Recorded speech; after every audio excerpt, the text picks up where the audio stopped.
اگر ہم دنیا کو دکھانا چاہتے ہیں تو اس کے لیے ہمارا آئینہ یہ زبان ہے، ہماری اردو زبان ہے جو لوگوں کو دکھائے گی۔ تو ایسے ہی عزیز طلبہ، پھر آتا ہے اردو زبان کی اہمیت علاقائی طور پہ اس ملک کے اندرونی معاملات میں، اور اس کی ہمسائیگی میں، اس کے جغرافیائی معاملات میں، اور پھر پورے عالم میں جو اردو زبان ہے اس کی اہمیت کیا ہے۔ بین الاقوامی اس کی اہمیت وہ دیکھیں گے۔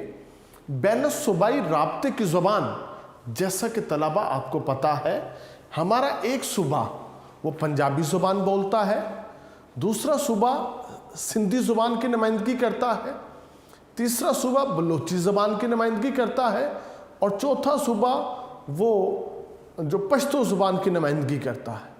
ہمارے ہاں یہ جو ہماری قومی زبان ہے بین الصوبائی رابطے کا بہترین ذریعہ ہے۔ کوئی بھی زبان بولتا ہو مگر اسے اپنی نیشنل لینگویج آتی ہے، سندھی نہ آتی ہو، اردو تو آتی ہے، تو بآسانی ایک دوسرے کے ساتھ یہ بات کر سکتے ہیں۔ عام بول چال کی زبان جو ہماری اردو زبان ہے، یہ ہماری عام بول چال کی زبان ہے۔ قومی یکجہتی اور اتحاد کا وسیلہ اگر کوئی ہے تو یہ قومی زبان ہے۔ یہ قومی زبان ایک ایسا جھنڈا ہے جس کے نیچے ہم بآسانی متحد ہو سکتے ہیں۔ قومی تشخص کی علامت، یہ ہمارا تشخص ہے جس کو پوری دنیا جانتی ہے، تو یہ علامت، یہ سائن دنیا دیکھ رہی ہے، ملاحظہ کر رہی ہے۔ پھر اردو زبان میں خصوصاً مسلمانوں کا ثقافتی ورثہ محفوظ ہے جو ہمیں اپنے پشتوں سے ملا ہے اور ہم آنے والی نسلوں کو ٹرانسفر کریں گے، اس لیے بھی یہ زبان ہمیں بہت پیاری ہے۔ پھر اسلامی اور دینی سرمایہ، اردو زبان نے اسلام کی بہت خدمت کی ہے، وہ سارے کا سارا سرمایہ اردو زبان میں محفوظ ہے۔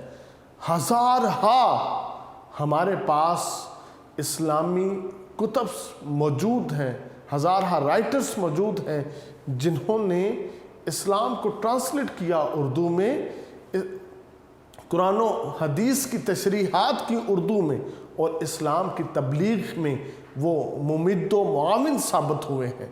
تو اسلام کی اگر ہیلپنگ لینگویج کوئی ہے تو وہ فارسی کے بعد اردو زبان ہے۔ اردو زبان کی خصوصیات کیا کیا ہے، یہ بہت اہم ہے، اس عنوان پہ ہم وہ خصوصیات ضرور ذکر کریں گے۔ پھر اردو زبان کے اندر جو وسعت پذیری وہ کیا ہے؟ کیا یہ چھوٹی زبان ہے؟ کیا یہ محدود زبان ہے؟ کیا اس نے تمام چیزوں کا، تمام شعبہ جات کا احاطہ کیا ہے کہ نہیں کیا؟ اس کے اندر وسعت کیسی ہے؟ دنیا کی سب سے وسیع و بلیغ زبان وہ عربی زبان ہے۔ اس کے بعد فصاحت و بلاغت میں اگر کسی زبان کا تذکرہ ہے وہ فارسی زبان کا ہے، اور تیسرے نمبر پہ پوری دنیا میں مضبوط فصاحت و بلاغت کے حوالے سے اگر کوئی زبان ہے تو وہ اردو زبان ہے۔ مؤثر ذریعہ تعلیم ہمارے لیے، پاکستانیوں کے لیے سب سے بہترین ذریعہ تعلیم اردو ہے۔ ہمارے بے شمار پروفیسرز وہ جو چیز بھی پڑھاتے ہیں، وہ جس لینگویج میں بھی ہیں، اپنے طلباء کو سمجھانے کے لیے، اس بات کو آسان کرنے کے لیے وہ اردو زبان ہی کا سہارا لیتے ہیں، پھر ہمارے طلباء کو وہ بات سمجھ آتی ہے۔ اردو زبان وسیع ذخیرہ الفاظ اپنے پاس رکھتی ہے، اس کے پاس بے شمار الفاظ ہیں جن کی کمی نہیں ہے۔ حصول علم و فن میں سہولت، آپ کو علم سیکھ رہے ہوں چاہے کوئی فن سیکھ رہے ہوں، اس میں آپ کو اگر سہولت چاہیے، آسانی چاہیے، تو اردو زبان آپ کے ساتھ مدد کرے گی۔ جذبہ حب الوطنی کو فروغ، اگر وطن کے ساتھ محبت یہ اسلام کا بنیادی جز ہے تو ہمیں ہمارے وطن سے محبت ہماری اردو زبان سکھاتی ہے۔ ملکی و قومی ترقی میں معاون، اس نے قومی ترقی میں بہت مدد کی ہے، اس لیے یہ ہماری قومی زبان ہے۔ اردو زبان کے ترقی کے ذرائع وہ کون کون سے ذرائع ہیں جنہوں نے اس زبان کو ترقی دی ہے اور رہتی دنیا تک کے لیے، تا قیامت کے لیے اس زبان کو زندہ کیا ہے؟ ہم وہ سارے ذرائع یہاں پہ ڈسکس کریں گے، اور اسی کے ساتھ اردو زبان کے ادبی شاہپارے وہ کون کون سے ایسے شاہپارے ہیں جو پبلش ہوئے اور انہوں نے اردو زبان کو جو مضبوط کیا، ہم وہ شاہپارے جو نا وہ ذکر کریں گے۔ نتیجہ سخن، آخر میں ہم ایک نتیجہ نکالیں گے کہ کیا واقعتاً جو اردو زبان ہے یہ پاکستانی کی ہر فرد کی نمائندگی کرتی ہے کہ نہیں کرتی۔ اس کی جو زبان و ادب کے اندر وہ ساری چاشنی، وہ ساری لطافت موجود ہے۔ تو عزیز طلبہ، یہ تھا اس مضمون کا ہمارا خاکہ۔ تو ابھی چلتے ہیں ہم اپنے مضمون کی طرف۔ تمام طلبہ سے میری یہ درخواست ہے، آپ اپنے یونیک نوٹس اوپن کریں اور ہم شروع کرتے ہیں آج کا لیکچر۔ عزیز طلبہ، زبان اللہ تعالیٰ کی دی ہوئی ایک بہت بڑی نعمت ہے۔ یہ قدرت کا وہ تحفہ ہے جس کی کوئی مثال یا نظیر پیش نہیں کی جا سکتی۔ بلند و بالا آسمان ہو یا سورج، چاند ہو یا تارے، اونچے اونچے پہاڑ ہوں یا ٹھاٹھیں مارتا ہوا یہ سمندر، ہر کوئی اپنی کہانی، اپنی زبانی سنانے کے مزے سے محروم ہے۔ جانور اور پرندوں کے پاس بظاہر زبان تو ہوتی ہے،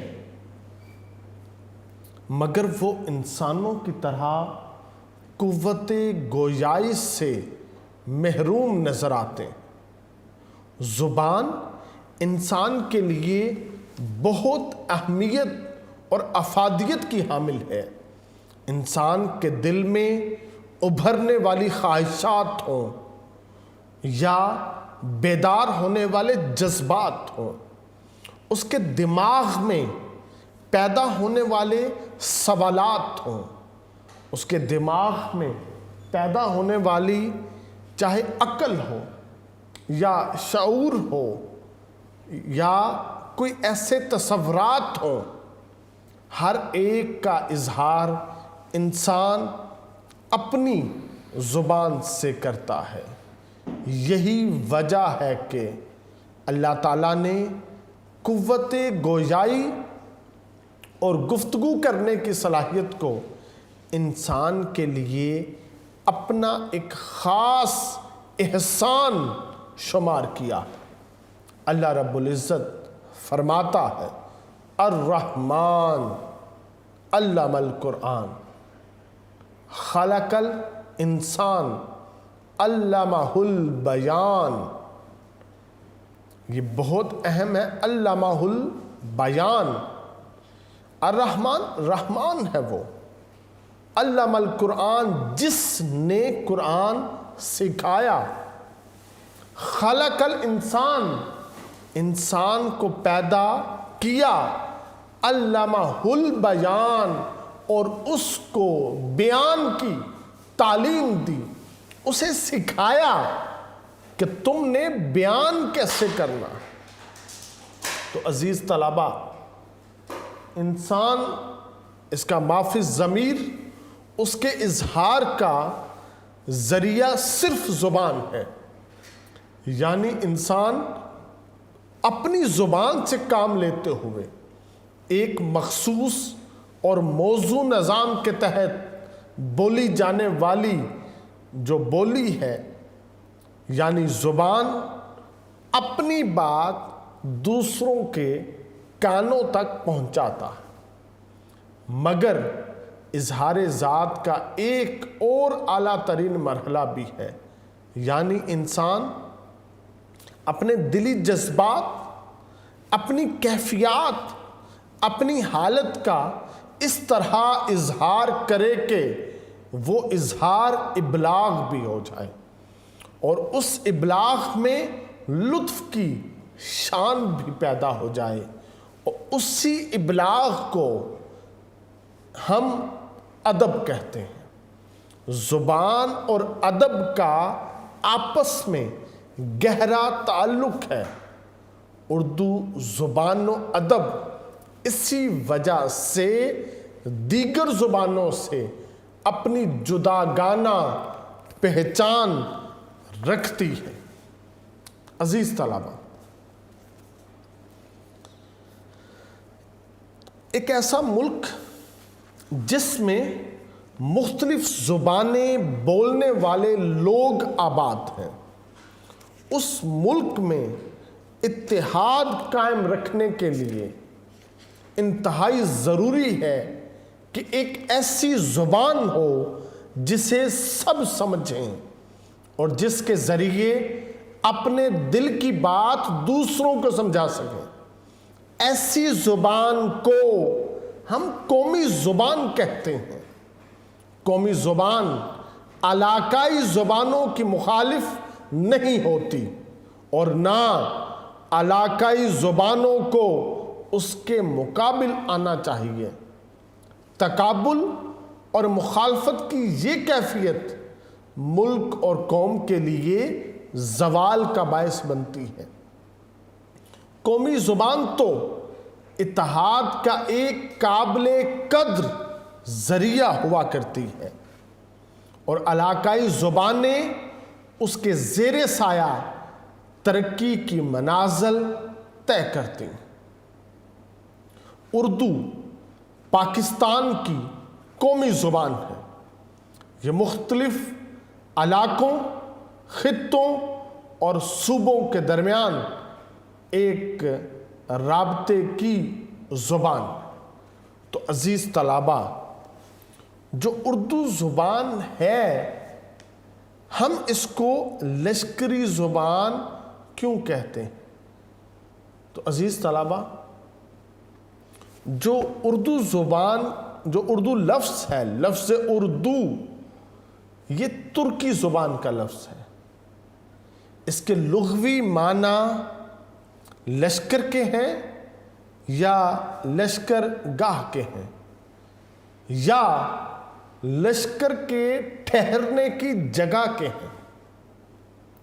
اردو زبان کے لیے یہ لفظ سب سے پہلے مرزا غلام حسین تحسین نے اپنی کتاب نو طرز مرصع میں استعمال کیا۔ شعراء میں سب سے پہلے غلام حمدانی مصحفی نے اس اردو لفظ کو استعمال کیا۔ اردو زبان کے آغاز و ارتقاء کے بارے میں 3 نظریے ہیں۔ پہلا نظریہ حافظ محمود شیرانی نے اپنی کتاب پنجاب میں اردو میں پیش کیا۔ اس میں انہوں نے موقف پیش کیا کہ اردو زبان پنجابی زبان کی ترقی یافتہ صورت ہے، اور اپنے موقف کی حمایت میں 28 مختلف علمی و تحقیقی دلیلیں پیش کی۔ دوسرا تصور ڈاکٹر مسعود حسن خان نے پیش کیا۔ کتاب کا نام اردو زبان کا مقدمہ ہے۔ ڈاکٹر مسعود حسن خان نے یہ موقف اختیار کیا کہ اردو زبان دراصل کھڑی بولی اور برج بھاشا کی ترقی یافتہ صورت ہے جو دہلی کے گرد و نواح میں بولی جاتی ہے۔ اس تصور کے ابتدائی نقوش مولانا محمد حسین آزاد کے یہاں ملتے ہیں۔ عزیز طلبہ، تیسرا نظریہ ڈاکٹر سہیل بخاری نے پیش کیا۔ ان کی کتاب کا نام اردو کی داستان ہے۔ انہوں نے پہلے نظریے کی 28 دلیلوں کو ایک ایک کر کے رد کیا۔ ان کا موقف ہے کہ اردو زبان دراصل دراوڑی زبان کی ترقی یافتہ شکل ہے۔ ان تینوں تصورات میں جزوی سچائی موجود ہے۔ عزیز طلبہ، اردو زبان کے آغاز و ارتقاء کے 3 نظریے ہیں، جیسا کہ ہم نے پڑھا۔ پہلا نظریہ حافظ محمود شیرانی کا ہے۔ دوسرا نظریہ ڈاکٹر مسعود حسن خان کا ہے۔ تیسرا نظریہ ڈاکٹر سہیل بخاری کا ہے۔ ڈاکٹر سہیل بخاری نے پہلا نظریہ حافظ محمود شیرانی کی 28 علمی و تحقیقی دلیلوں کا انہوں نے رد کیا ہے، اور یہ کہا ہے کہ یہ دراوڑی زبان کی ترقی یافتہ شکل ہے۔ یہ 3 نظریے اردو زبان کی آغاز و ارتقاء کے بارے میں ہیں۔ تو عزیز طلبہ، اردو قواعد، صرف و نحو کے اصول اور اردو کے ذخیرہ الفاظ کو دیکھتے ہوئے ہمیں یہ احساس ہوتا ہے کہ اردو زبان کے لیے بنیادی ذخیرہ الفاظ پنجابی زبان نے مہیا کیا، جبکہ قواعد اور اس کے جملوں کی ساخت کھڑی بولی اور برج بھاشا وغیرہ سے حاصل ہے۔ تو عزیز طلبہ، اردو زبان میں لکھی جانے والی نثر کی پہلی کتاب ملا وجہی کی سب رس ہے۔ پہلی کتاب اردو زبان میں حصہ نثر پہ لکھی ہوئی، اس کتاب کا نام سب رس ہے۔ ملا وجہی نے اس کتاب میں تمثیلی انداز اختیار کیا، حسن، عشق اور عقل کو مجسم صورت میں دکھایا ہے، جبکہ اردو شاعری کی پہلی کتاب اس کا نام کربل کتھا ہے، اور اس کتاب کا جو رائٹر ہے، مصنف ہے، وہ فضلی ہے، اور یہ بہت بڑے شاعر ہیں۔ کربل کتھا اردو شاعری کی پہلی کتاب۔ اردو شاعری کا پہلا دیوان کلی کتب شاہ ہے، یہ پہلا دیوان اس کا چھپا۔ آغاز میں صوفیہ کرام نے اپنے ملفوظات اردو میں پیش کیے۔ جنوبی ہند میں مثنوی کو زیادہ رواج حاصل ہوا، لیکن اس کے ساتھ ساتھ غزل بھی لکھی جاتی رہی۔ غزل کا سب سے اہم شاعر ولی دکنی ہے۔ ولی دکنی کا یہ شعر باعث رسوائی عالم ولی، باعث رسوائی عالم ولی، مفلسی ہے، مفلسی ہے، مفلسی ہے۔